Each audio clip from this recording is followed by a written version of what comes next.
ഭാവനെക്കുറിച്ച് പല അഭ്യൂഹങ്ങളാണ്. ഭാവന മത്സരിക്കാൻ പോകുന്നു വരുന്ന നിയമസഭാ തെരഞ്ഞെടുപ്പിൽ. ഞാൻ ഒരു ഇതുപോലെ ഈ പ്രൊമോഷൻസ് ഇന്റർവ്യൂസിന്റെ ഇടയിലാണ് ഞാൻ തന്നെ ഈ ന്യൂസ് ഞാൻ തന്നെ ഞെട്ടി. ഞാനോ എപ്പോ എവിടെ നവീൻ വിളിച്ചോ? നവീന് മലയാളം ഒന്നും വായിക്കാൻ അറിയില്ല. നവീൻ ഇതൊന്നും അറിയില്ല. നവീന് ഞാൻ പറയുമ്പോഴേ അറിയുള്ളൂ.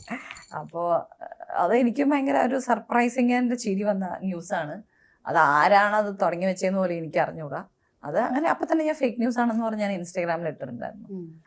നവീനെ ഇനിയും ശല്യപ്പെടുത്തുന്നത് തുടരും എന്നതായിരുന്നു വിവാഹ വാർഷികത്തിൽ ഏറ്റവും ഒടുവിൽ പറഞ്ഞത്. എത്രമാത്രം ഭാവനയെ ഉൾക്കൊള്ളാൻ നവീന് പറ്റുന്നുണ്ട്? ഭാവനയുടെ ഈ മൂഡ് സ്വിങ്സ് ആയാലും മറ്റ് കടന്നു പോകുന്ന ഓരോ സാഹചര്യങ്ങളിലും എങ്ങനെ എത്രമാത്രം ഹെൽപ്ഫുള്ളാണ് നവീൻ?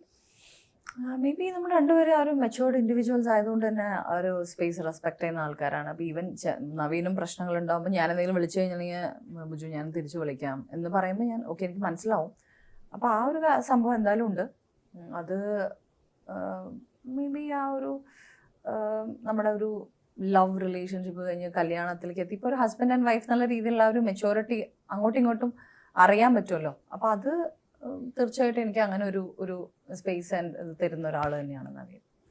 ഇത്രയും സ്ട്രോങ് ആയ ഏത് സിറ്റുവേഷൻ വന്നാലും മറികടക്കാൻ സ്വയം തീരുമാനിച്ച് പറ്റുന്ന ഭാവന എന്തിനാണ് ഒരു വാമ്പയർ ആവാൻ ആഗ്രഹിക്കുന്നത്? ഞാൻ ഏത് സിറ്റുവേഷൻ വന്നാലും മറികടക്കുന്നൊന്നും വല്ലതും ഞാൻ പറയുന്നില്ല കേട്ടോ. അതൊന്നും എനിക്ക് അറിഞ്ഞൂടാ. എൻ്റെ ലൈഫിൽ ഇനി എന്താണ് വരാൻ പോകുന്നത് എനിക്ക് അറിഞ്ഞൂടാ. അത് ഞാൻ എങ്ങനെ റിയാക്ട് ചെയ്യും, എങ്ങനെ മറികടക്കുന്നത് എനിക്ക് അറിഞ്ഞുകൂടാ. അത് വാമ്പയറിൻ്റെ കാര്യം അതൊരു കോമഡിയാണ്. അത് ഞാൻ വാമ്പയർ ഡയറീസ് അല്ലെങ്കിൽ ഒറിജിനൽസ് അല്ല 2 സീരീസ് കണ്ടിട്ട് എനിക്ക് ഭയങ്കര ഇഷ്ടപ്പെട്ടിട്ട് എനിക്ക് ആ വേൾഡിലായിപ്പോയി എനിക്ക്. അപ്പം ഞാനിങ്ങനെ ഭയങ്കരമായിട്ട് വാമ്പയർ ആയ അടിപൊളിയായിരുന്നു അങ്ങനത്തെ ചില ഈ ചൈൽഡിഷ് തോട്ട്സുകൾ കാരണം അങ്ങനെ തോന്നുന്നു. കാരണം ഭയങ്കര രസമായിരുന്നു ആ ഒരു വേൾഡ്. ഒരു നമ്മൾ ചിലപ്പോൾ ആഗ്രഹിക്കില്ലേ നമ്മൾ ആരും പരിചയമില്ലാത്ത ആരും അറിയാത്ത എവിടെയെങ്കിലും പോയി ഇരുന്നാലോ എന്നൊക്കെ അങ്ങനത്തെയൊക്കെ ഒരു ഫീൽ തന്നെ എനിക്ക് വാമ്പയർ ഡയറീസ് ആണ്. അപ്പോൾ അതുകൊണ്ട് അങ്ങനെ നോക്കിയതാണ്. പിന്നെ വാമ്പയറിന്റെ പവർ വേണ്ട? അതൊക്കെ വേണം, എല്ലാം വേണം, ഇൻക്ലൂഡിങ് എവറിത്തിങ്. വാമ്പയറിന്റെ പവർ കിട്ടിയിട്ട് എന്തെങ്കിലും ചെയ്യാനുണ്ടോ? ചെയ്യാൻ രസമാണ് ഇങ്ങനെ മാറി മാറി ജീവിക്കുക. ഒരു രസമുള്ള ഒരു ലൈഫ് മിസ്റ്ററിയാണ് ബീങ് എ വാമ്പയർ. ആ സീരീസ് കാണുമ്പോൾ കേട്ടോ. ശരിക്കുള്ള വാമ്പയർ ഒന്നും ഇല്ലല്ലോ, നമ്മൾ എവിടെ പോയി ചോദിക്കാനാ. ആ സീരീസിൽ കാണുമ്പോൾ നമുക്ക് ഇഷ്ടപ്പെടും. ലുക്കിംഗ് അറ്റ് യുവർ സെൽഫ്, എന്താണ് വീക്ക്നെസ്, എന്താണ് പവർ?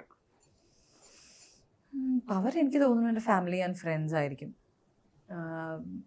പിന്നെ കുറച്ച് പ്രാക്ടിക്കലാണ് ഞാൻ.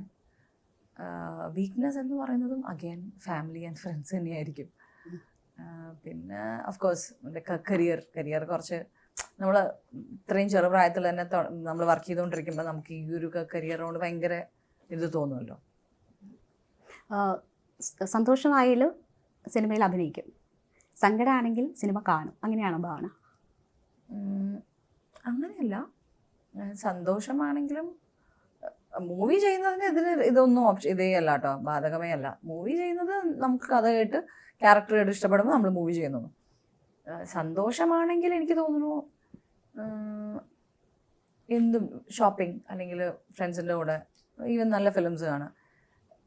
സങ്കടമാണെങ്കിലും ഈ പറഞ്ഞ പോലെ എന്തെങ്കിലും കാണുന്നത് നല്ലതാണ്. പെട്ടെന്ന് ഇങ്ങനെ ഡൈവേർട്ടായിട്ട് പോകാമല്ലോ. അപ്പോൾ എന്തെങ്കിലും അങ്ങനെ ഭയങ്കര പെട്ടെന്ന് എനിക്ക് വേറെ എന്തെങ്കിലും ചിന്തിക്കണം എന്നൊക്കെ പറയുമ്പോൾ എന്തെങ്കിലും ഇഷ്ടമുള്ള എന്തെങ്കിലുമൊക്കെ ഇരുന്ന് കാണും.